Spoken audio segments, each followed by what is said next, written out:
नमस्कार बंधुगण एवं आंचलिक पाणीपाग विज्ञान केन्द्र जहाँ खबर आसी प्रबल अति प्रबल वर्षा सहित बात्यार संभावना रही बिजुली घड़घड़ी सह प्रबल वर्षा सहित पवन बह संपूर्ण खबर जानापी भिडियो को शेष पर्यटन देखूँ एमती ब्रेकिंग न्यूज जानापी भिडियो गोटे लाइक करके चैनल को सब्सक्राइब करके रखुँ आसतु डेरी न करी खबर उपर नजर रखा। भारत पाणीपाग विभाग सूचना देछि जे अक्टोबर 21 पाखापाखि दक्षिण पूर्व बंगोपसागर रे एक लघुचाप क्षेत्र सृष्टि होबार संभावना अछि जहाँ उपरे एक डिप्रेशन परिणत हो पारे। यह क्रमशः पश्चिम उत्तर दिग को गति करी आहुरी घनीभूत होई 48 घंटा मध्य एक अवपातर रूप नहीं पारे बोली पूर्वानुमान करिछि भारतीय पाणीपाग विभाग।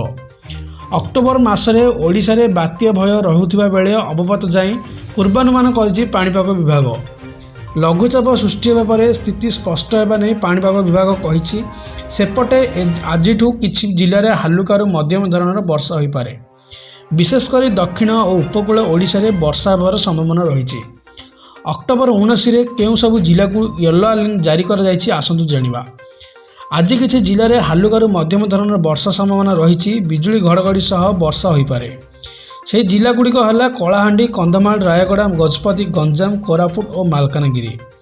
20 अक्टोबर दीपावली रे किछि जिलार हालुकारु मध्यम धरणर वर्षा होबार संभावना रही। जिला गुड़िक रही गंजाम गजपति रायगड़ा कोरापुट मालकानगिरी जिले में वज्रपात सह वर्षा नहीं पाणीपाग विभाग येलो वार्निंग जारी कर जायछि। अक्टोबर 21 रे वर्षा वार्निंग मिली। उपकूल ओडिशा सह दक्षिण ओडिशा रे हालुकारु मध्यम धरणर वर्षा होबार संभावना रही। उपकूल ओडिशार गोटे किंबा दुईटी स्थान में वर्षा होबार संभावना रही। गजपति और गंजाम जिले में घड़घड़ी सह बिजुली सह वर्षार होबार संभावना रही। यही दुईटी जिला को येलो वार्निंग जारी करिछि आंचलिक पाणीपाग विभाग। अक्टोबर 21 तारिख में बंगोपसागर एक लघुचाप सृष्टि होगा जो यही दृष्टि को रखी ओडिशार विभिन्न जिला आगामी 3 दिन वर्षा और वज्रपात सतर्कता जारी करिछि आंचलिक पाणीपाग विभाग केन्द्र।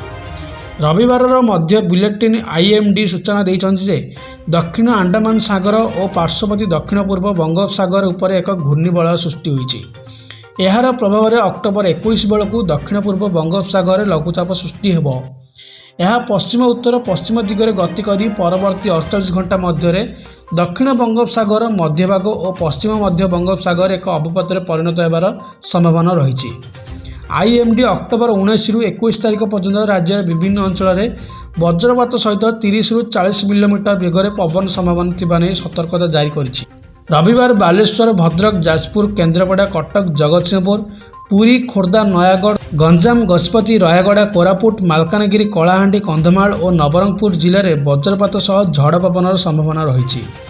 सोमवार बालेश्वर भद्रक जाजपुर केन्द्रापड़ा कटक जगतसिंहपुर पुरी खोर्धा नयागढ़ गंजाम गजपति मालकानगिरी रायगड़ा और कोरापुट जिले में वज्रपात सह झड़ पवन हो पारे। सेहीपरि 21 अक्टोबर रायगड़ा गंजाम गजपति जिले में वज्रपात सह झड़ पवन हो पारे। तेबे अक्टोबर 20 और 21 तारिख सकाळे कलाहांडी और कंधमाल जिले में हालुकारु मध्यम धरणर कुहुड़ी होबार संभावना रही। पाणीपाग विभाग प्रभावित अंचल लोकों सतर्क रहिबाकु वज्रपात समय बाहर न रहिबाकु एवं स्थानीय प्रशासन परामर्श मानिबाकु अनुरोध करछि। 22 अक्टोबर रे हालुकारु मध्यम धरणर वर्षा नहीं चेतावनी देछि आंचलिक पाणीपाग विभाग केन्द्र। से जिला गुड़िक रही भितर गंजाम गजपति रायगड़ा कोरापुट मालकानगिरी जिलार गोटे किंबा दुईटी स्थान में वर्षा होबार संभावना रही।